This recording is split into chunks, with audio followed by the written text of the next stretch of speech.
Today's video is near and dear to my heart because it's all about falling in love with your life. I am a big believer in manifesting the life of your dreams and curating it to what feels good to you. And when I started actually living life for me is when I got a lot happier. I felt like a lot of my life was all about trial and error, which is normal. We are supposed to go through different seasons and eras and phases to really figure out what we want. But it's all in our mindset shift and actually wanting and desiring better for ourselves. So I wanted to kind of list today 5 ways to fall in love with your life right now. Once you realize in this life that your daily fate is all in the choices that you make, you actually just move differently. I no longer am hoping, wishing, and praying that someone is going to rescue me and give me the life of my dreams. If you guys want to hear all about that, then please keep on watching. Subscribe down below and follow me on Instagram and all my other socials. I also have a podcast called the Hailey Podcast, streaming across all platforms, so you guys can go and give that a listen if you guys want to hear more in-depth topics like this. It's just something that you have to do. It's a part of being an adult. It's a part of being a considerate person, and it will actually enhance your relationships, okay? I used to be very disenchanted with certain holidays and birthdays because I would date someone who would wait until the very last second to do something or forget or just not make it a priority to get me something. And it used to really hurt my feelings because I felt like, how could you forget this? This is an important day. This is an important moment in my life. I am so excited to be talking about today's sponsor, which is Factor. First and foremost, I am obsessed with Factor. I have actually used them all on my own in the past many times. It is such an incredible meal service for those who are either managing their calories, want to have a specific type of protein intake, or just don't really want to cook and want to have really gourmet meals all sent to your house, easy peasy for the fridge. So I want to kind of mention some of the meals that they sent to me this week that are all prepared for me. They are chef prepared. There's no prep. It's ready in minutes. It's just really great. So this is a vegetarian tamale bowl with spiced sweet potatoes with pickled jalapeno crema.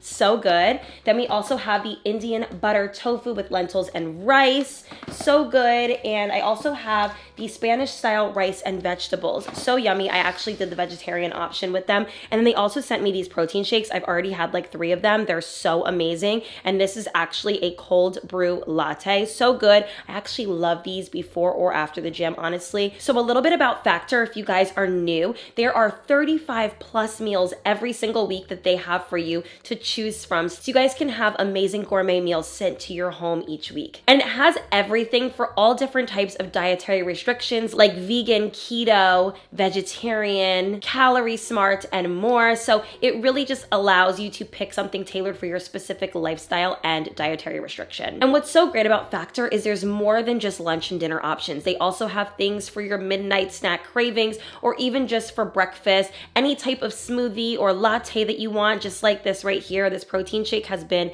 my new obsession. I don't know how I'm gonna live without it. I'm gonna have to re-up on these. And what I love about Factor is they really specialize in making sure that things are fresh and not frozen, chef-made and gourmet. They have so many different nutrient-packed vegetables and foods and different types of gourmet options like filet mignon and broccolini. It is just a really great way to have an amazing gourmet dinner night out all in your own home in your refrigerator every night. What's really great is you can either adjust your order size or skip a week. It's really amazing how flexible it can be for you. So I will leave my code and link on the screen and in the description box. You guys are going to get a little bit of money off using it. So you're gonna head to factor75.com or click the link below and use code HaileyG50 to get 50% off your first Factor box. That's code HaileyG50 at factor75.com to get 50% off your first box plus 20% off your next month of orders. Thank you so much, Factor, for sponsoring today's video. Now let's get back into the rest of today's topic.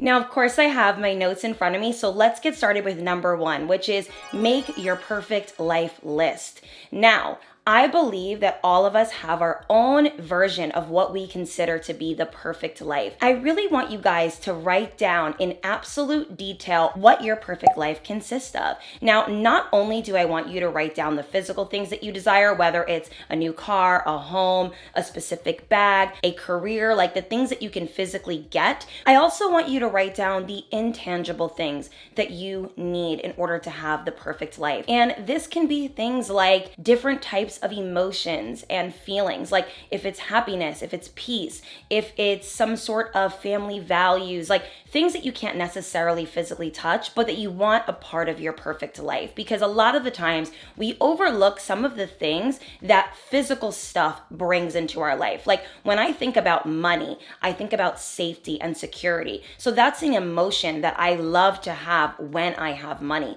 I feel safe, I feel secure. I also want you to ask yourself, have you been ignoring subtleties that have been making your life beautiful all along? Something that has become more apparent the older I get is all of the little things that I maybe ignored when I was younger, the things that actually bring me comfort, peace, and happiness and allow me to truly fall in love with my life.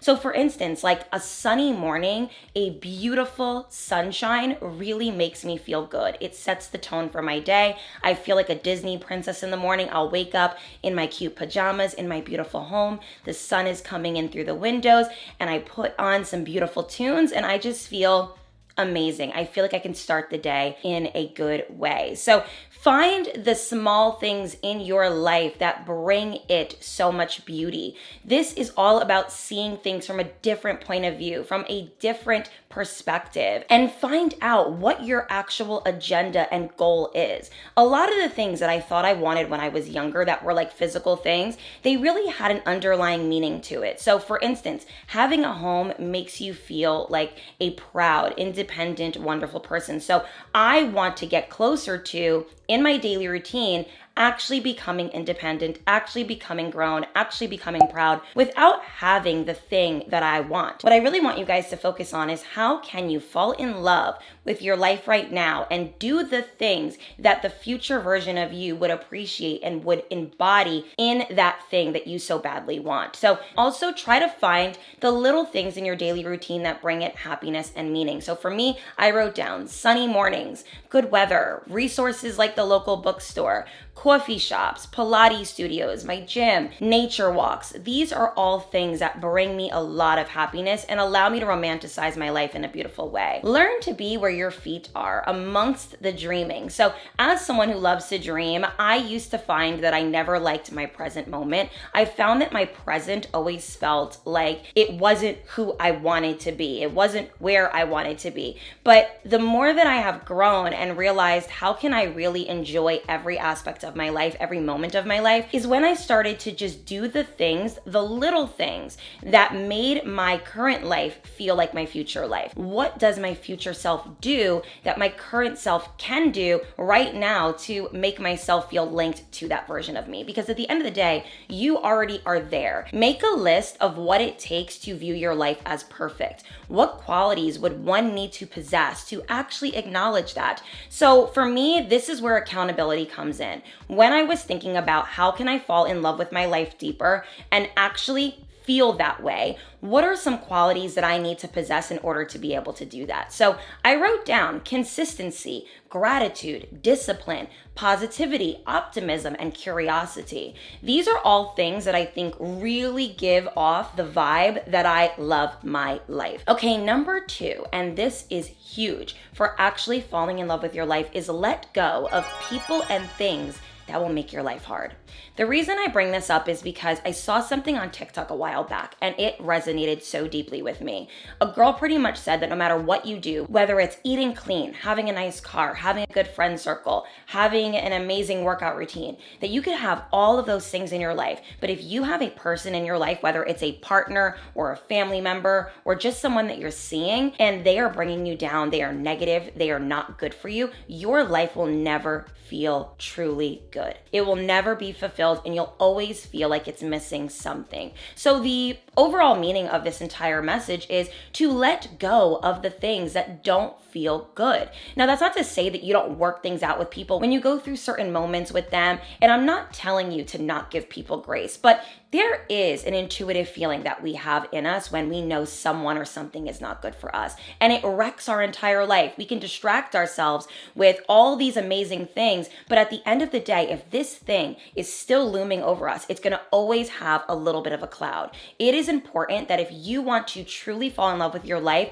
you have to move forward, you have to pivot, and you have to let the dead weight go. Stop letting bad people or people that are bad for you, because they're not always bad people, but they could be bad for you. Stop letting them anchor you down underwater to where you can't swim to the top. It is important that we spread our wings, we grow, we leave people behind, because it's not good for our personal journey. And I've been able to do that a lot easier the older I get. I think I used to be so obsessed with loyalty. So if I loved someone, I thought I had to love them for life, which you kind of do, but you can still let them go. You can still release them. And that has been such an amazing thing for me moving forward and being able to fall in love with my life. Surround yourself with people who feel like sunlight. This is huge. You want to fall in love with your life. You are a product of your environment. Who you surround yourself with is huge in your journey. Think about this. You could be a person who hangs out with a group of people who all just sit in the garage, smoke weed all day long, drink, complain, are negative,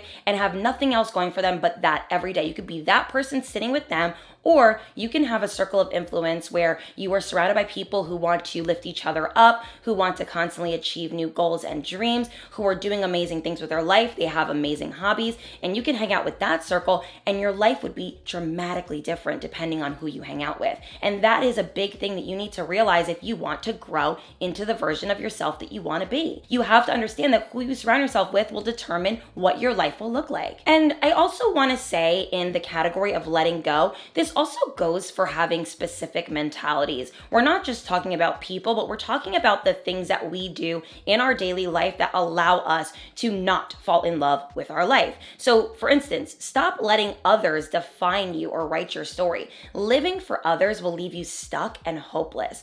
When I started realizing that this is my life and I get to decide what I want, I stopped being so obsessed with what everyone else was doing.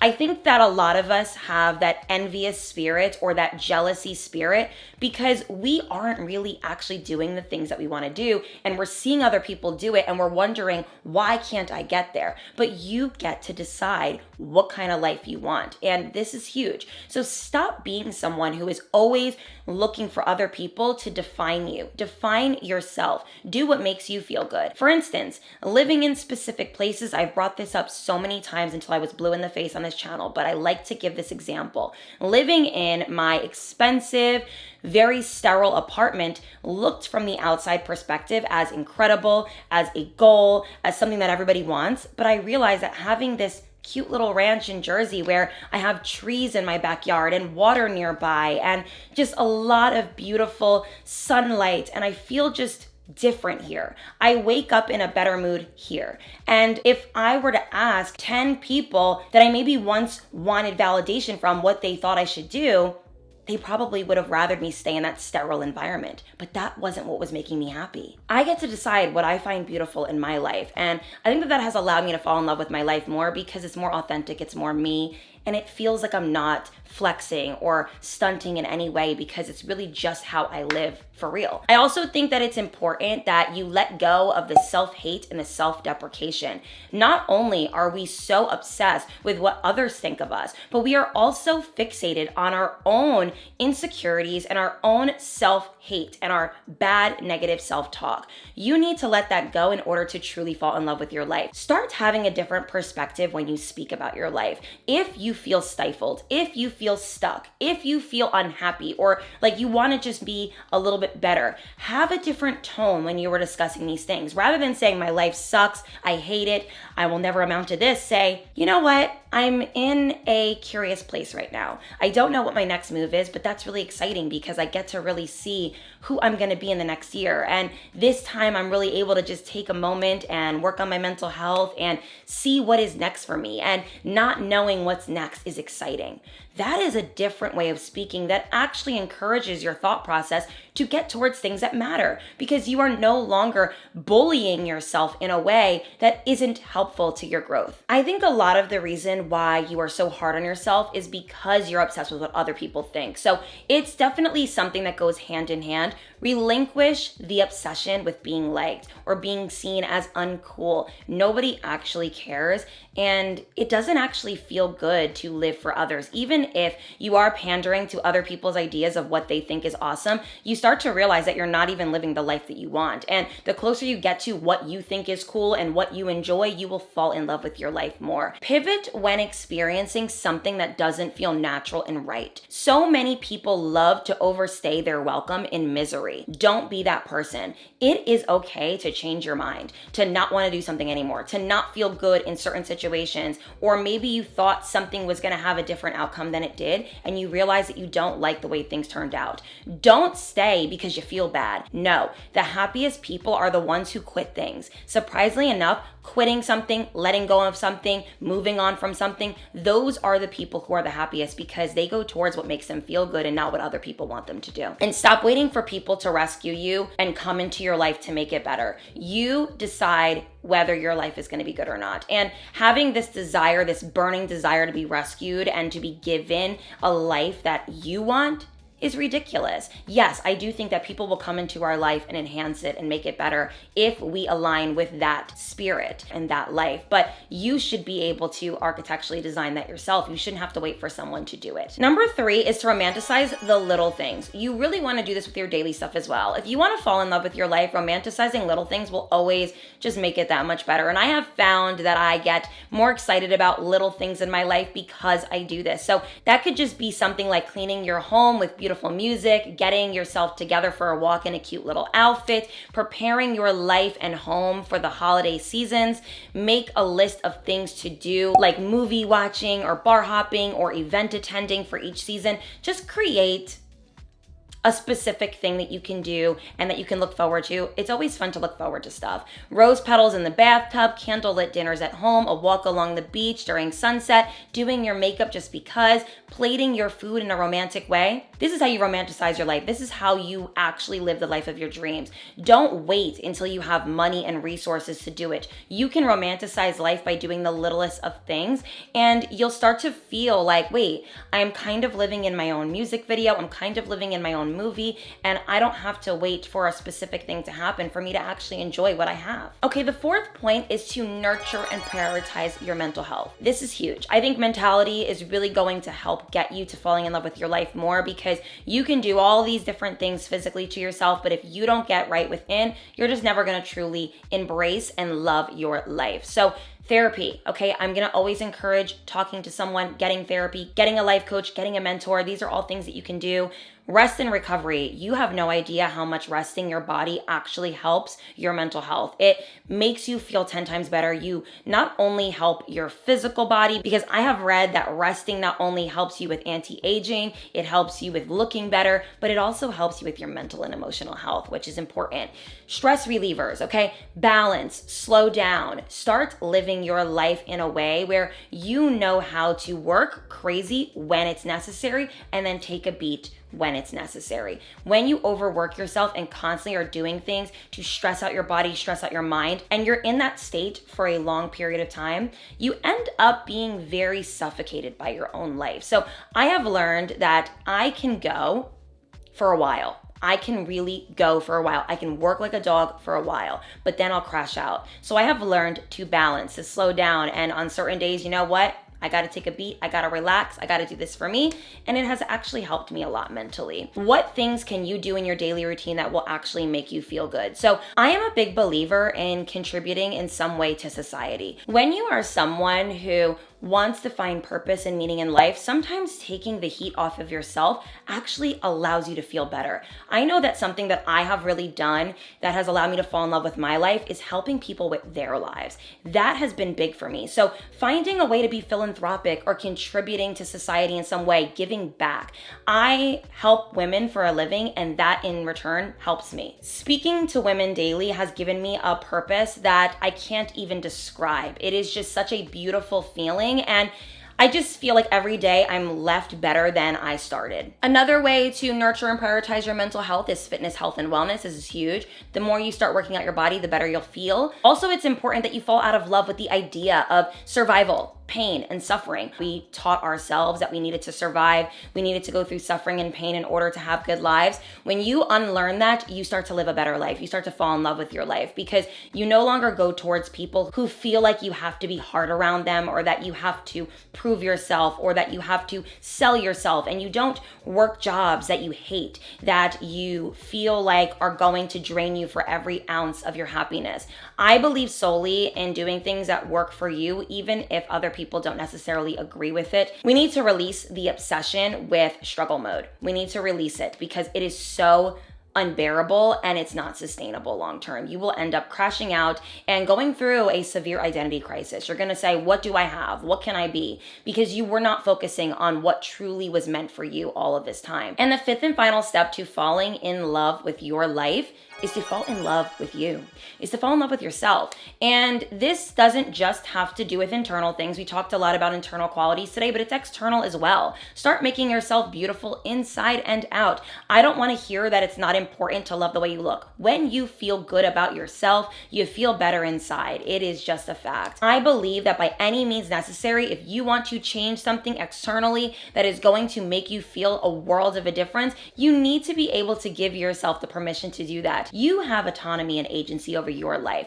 And I think it's important that we identify where these external desires are coming from so that we can handle them in a healthy way. So for me, losing weight was truly about feeling better in my skin, feeling healthier. I don't feel as limited. When I was bigger, although I was still quite confident, I struggled with a lot of things internally. And losing weight actually has helped me with a lot of things that I wasn't expecting. I feel more self-assured. I feel more comfortable in my skin. I feel more confident that I'm not as winded as a human being because I was always struggling to breathe and do certain things. I had severe health issues because of it. There are so many different things that changing our external can actually do for our mental and emotional health. And I think that that's important. So start laser focusing on the things that you've been putting off that are also indicative of your character, interests, and dreams. Once you start living for you, your life gets better. So affirmations, gratitude practices, and positive habits will give you a newfound purpose. For example, using language like, this isn't happening to me, it's happening for me. This is a beautiful way to speak to yourself if you want to move forward and grow in love with your life. You want to fall in love with the life you have, then you have to understand that things just happen. And it's all preparing you for what is to come. And you need to manifest beauty, positivity, and all of the amazing things in your life so that if something negative does happen, you say, that was meant to happen. That was a part of my story to get me to that amazing place that I know I'm going to be at. Become the woman that you would date or be friends with. Who is this person? What is she like? The more you do good, the better you feel. Especially this goes for those who are struggling to find meaning in their life after trauma or hardships. This is huge. You need to start becoming the friend, becoming the partner that you dream and desire of being and having. That is something that I think is really big. If you become someone that you would want to meet, you're going to live a life that is so meaningful and happy. I had fallen in love more with myself the more I started pouring into others and pouring into my surroundings. It just gave me a newfound purpose, and I discussed this earlier, but it's just a way to really see life outside of you. I was very self-focused for so many years, and I started realizing that it wasn't giving me the amazing burning desire that I thought it would. I thought that the more that I focused on me and was self-absorbed in all of this, that I would just be naturally more confident. But the truth is, my confidence came from who I became around others, who I was when I was doing things that had nothing to do with me, what I looked like after I actually did the things I said I was going to do. That's what gave me confidence. So I think that also snowballs into falling in love with your life. You become confident, you become content, and then you fall in love with your life. So again, purpose equals happiness, which also equals contentment. Happiness, contentment, purpose, they all align. They are all important. Start living your life for you. I hope that this particular video gave you some hope and makes you realize that you no longer need to suffer in order to see something on the other side. And yes, I believe that we go through hardships and trials and tribulations in our journey to grow. But if it doesn't feel aligned or proper for you, and your intuitive gut feeling is telling you, this is not meant for me, this isn't good for me, let it go and move forward. Falling in love with your life is taking responsibility for it and understanding that you are the architect of that. I love you guys so much. Thank you so much for watching today's video. Please let me know down below what you guys are doing every day to fall in love deeper with your life. I would love to hear it. And yeah, guys, I will see you guys in the next video. Bye, everyone. Mwah.